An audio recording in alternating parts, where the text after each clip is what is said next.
Olá, mais uma vez estamos aqui juntos e eu gostaria de trazer para você mais uma meditação para a gente ruminarmos juntos e tirarmos aquilo que é de bom para nossas vidas e trazer crescimento e conhecimento e discernimento das coisas e passarmos a ser pessoas melhores, ser humanos melhores através da palavra de Deus. E eu gostaria de compartilhar com você acerca de uma ilustração de uma senhora.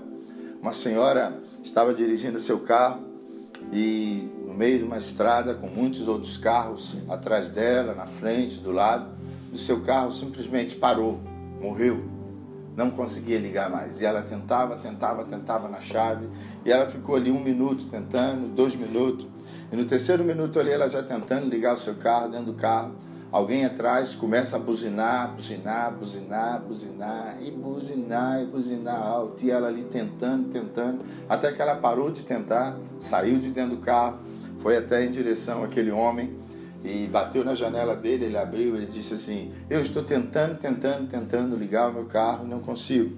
Eu gostaria de passar a chave para você ir lá tentar ligar o meu carro e eu sentar aí atrás do volante, no seu lugar, e ficar buzinando para você, fazendo o seu trabalho que você está fazendo, buzinando no seu lugar. Isso trouxe uma lição muito grande para aquele homem, porque aquele homem estava simplesmente na correria do dia a dia, e ele não pensou em sair do seu carro, em perguntar o que a senhora estava precisando, o que estava acontecendo, mas só pensou em ficar buzinando. Às vezes nós estamos assim, as pessoas estão aí necessitando de uma ajuda, estão do nosso lado, elas estão na nossa frente, estão perto de nós, estão precisando de uma ajuda, estão já tentando, já fizeram de tudo, e nós estamos perto e nós às vezes estamos assim, como aquele homem, estressado, um pouco meio sem tempo, e só buzinando, só fazendo barulho na vida dessas pessoas e não causando impacto nenhum na vida delas. E, pelo contrário, trazendo impacto negativo. E eu gostaria que você pensasse nisso. Para quantas pessoas você tem verdadeiramente estendido as suas mãos, estendido seus braços, suas pernas para ajudar, ou você tem só buzinado, feito barulho. Sabe, tem um versículo na Bíblia, em Provérbios 24, capítulo 11, que diz assim: livra os que estão sendo levados para a morte e salva os que cambaleiam, indo para a destruição. Esse é um dos versículos na Bíblia que, para mim, é o que mais fala acerca da obra evangelística, acerca da obra de erguer as mãos, de sustentar alguém, ajudar alguém, ser resposta para a vida de alguém. Porque livra os que estão sendo levados para a morte. Sabe quantas pessoas têm sido levadas para a morte? E salva os que cambaleiam, indo para a destruição. Sabe quantas pessoas estão cambaleando, indo para a destruição? Livros que estão sendo levados a pessoas que têm sido verdadeiramente levadas para a morte, porque estão acorrentadas, elas estão presas, estão sendo levadas, estão sendo puxadas.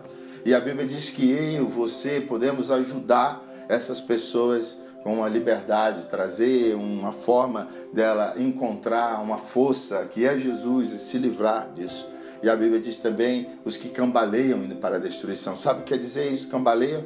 Elas estão simplesmente cegas, estão drogadas por alguma coisa que drogou, trouxe simplesmente uma falta de senso do certo, do errado, porque uma pessoa, quando ela está cambaleando, é porque ela está com algum tipo de droga injetada no seu corpo, álcool ou qualquer outro entorpecente. Isso faz ela perder a noção do caminho, direita, esquerda, o certo, o errado, o bom, o ruim. Então, por isso que fala cambaleando. E a Bíblia diz, estão cambaleando, indo para a destruição.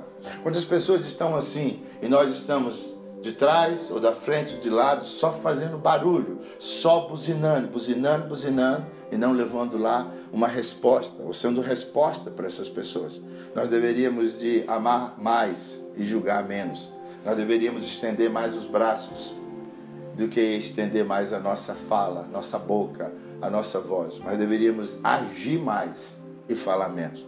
Jesus, no seu ministério aqui, onde ele estava servindo, nós podemos observar em que Jesus serviu muito mais do que falou. Jesus ajudou muito mais do que julgou. O próprio Deus, aqui tabernaculado, tinha todo o poder para julgar, para sentenciar, mas não, ele só amou. Me chama muita atenção aquele episódio quando trouxeram aquela mulher que era uma prostituta. Ela era uma prostituta. Era uma pessoa que na sociedade lá dos judeus, era uma pessoa que já estava até condenada à morte, condenada ao escárnio, condenada à vergonha, condenada à pobreza, à miséria, à desgraça. Uma pessoa que não poderia mais estar involucrada no meio da sociedade, no meio da família. Era considerada as prostitutas naquela época. E essa mulher foi pega em adultério, né? E levaram ela até Jesus. Levaram ela até Jesus para ela ser apedrejada. E pela lei daquela época, a lei daquela sociedade naquela época, como existe lei nos dias de hoje, e as leis hoje elas são cumpridas, as leis, se é uma lei, ela tem que ser cumprida, independente para qual pessoa que seja. Então, se foi votado e foi acertado, é uma lei. E naquela sociedade existia uma lei, na sociedade dos judeus existia uma lei. E foi pego em adultério, deveria de ser apedrejado. Não só ela, mas quem foi pego em adultério. Mas ali levaram só ela, não levaram o outro homem. Verdadeiramente ela tinha sido pega em adultério. E começaram lá então a acusar. E Jesus estava, diz a Escritura, que Jesus estava lá agachado no chão, escrevendo algo no chão. E chegaram todos aqueles homens dizendo assim: olha aí, ela foi pega em adultério. Agora nós vamos apedrejá-la. E tu, o que tu diz? Nós devemos apedrejá-la ou não apedrejá-la? Aqueles homens sabiam que se Jesus falasse assim: não apedreje ela, perdoe ela, deixe ela, ele estaria indo contra a lei que ele mesmo diz que tinha escrito, porque ele era Deus tabernaculado. E em João capítulo 1, versículo 1 diz: no princípio era o verbo era Deus, o verbo estava com Deus, o verbo tabernaculou no meio de vós. Então, simplesmente Jesus ia contra a sua própria palavra, que no princípio foi escrito, que no princípio ele era. Então, eles sabiam disso, e eles estavam esperando ali para tentar fazer uma pegadinha com Jesus. Porque se Jesus falasse: não apedreje ela, livre ela, vamos deixar, ele estava indo contra a lei, ele ia ser apedrejado. Se ele falasse que não podia ser apedrejado aquela mulher, ele ia ser apedrejado no lugar dela, porque ele ia ser simplesmente julgado como herege. E os hereges naquela época também tinham uma lei: herege tem que ser apedrejado. Então, Jesus estava ali numa situação meia perigosa, meia constrangedora e meia perigosa mesmo. E ele tinha que pensar muito bem para dar a sua resposta. E quando eles fizeram essa pergunta para ele, Jesus então para de escrever no chão e fica de pé e diz assim: qual de vocês aqui não tem pecado? Atire a primeira pedra. Aí, eu não sei se você já parou para pensar nesse texto, quando Jesus fala: qual de vocês não tem pecado? Atire a primeira pedra. Qual era a deixa que Jesus queria deixar para eles? Jesus também deixou uma deixa para eles ali, que eles conheciam a Escritura. Na Escritura também, na lei deles, da sociedade deles, na lei que regia eles como a igreja naquela época, como o povo judeu naquela época, na lei deles dizia que se eu dissesse que não tinha pecado, eu também era um herege, porque todos pecaram, destituídos foram da presença de Deus. Então qualquer um judeu que dissesse: eu não tenho pecado, ele deveria também ser apedrejado, porque todos os judeus tinham pecado. O sumo sacerdote, uma vez por ano, tinha que ir lá oferecer por todo mundo, enfim, eles sabiam disso. Então, se qualquer um daqueles judeus pegasse a pedra e jogasse dizendo que ele não tinha pecado, que ele não era um pecador, ele também ia ser apedrejado, porque ele estava dizendo que não tinha pecado. E homem nenhum podia dizer que não tinha pecado, nem o sumo sacerdote, ou nem o sacerdote. Então Jesus pegou eles também com a própria palavra, como eles queriam pegar. E eles, vendo que eles não podiam apedrejar a mulher, porque todos tinham pecado, foram jogando a pedra, um por um, jogando a pedra no chão. E aquela mulher ficou olhando para aquela cena, olhou para Jesus, e Jesus olhou para ela e falou assim: mulher, cadê teus acusadores? Ela disse: foram embora. Aí ele disse assim: eu sou o único que poderia te acertar uma pedra. Eu sou o único que poderia te apedrejar, porque eu não tenho pecado. Mas eu estou simplesmente te dando mais uma chance. Estou te dando mais uma oportunidade. Vai e não peques mais. Vai. Jesus não começou a cobrar para ela: ei, quantos homens você já fez isso? Quantas pessoas que você já adulterou? Quantas famílias você já estragou? A sua vida, me conta aqui todo o seu passado, como tudo começou. Você começou como? Como que foi isso? Como que foi aquilo? Não, foi simples, foi simples. Jesus não deixou.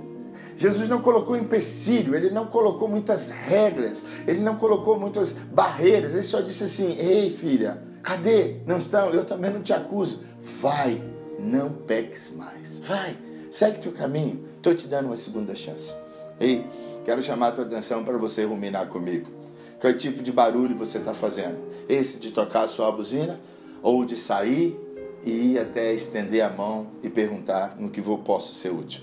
Ou você está chegando até as pessoas e can I help you? Em que eu posso te ajudar? Ou em que eu posso ser útil na sua vida?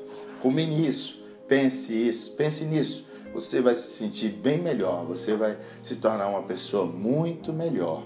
Deus nos abençoe, Deus continue conosco e estamos juntos. E continue nos acompanhando no nosso canal, aqui os endereços aí abaixo do nosso canal. O dia que você quiser fazer uma visita também em nossa igreja, na New Hope, aqui no estado do Acre, você é muito bem-vindo, do lado do Horto Florestal. Seja bem-vindo a cultuar a Deus ali conosco. Me chamo Raines. Deus nos abençoe. Estamos juntos, em nome de Jesus.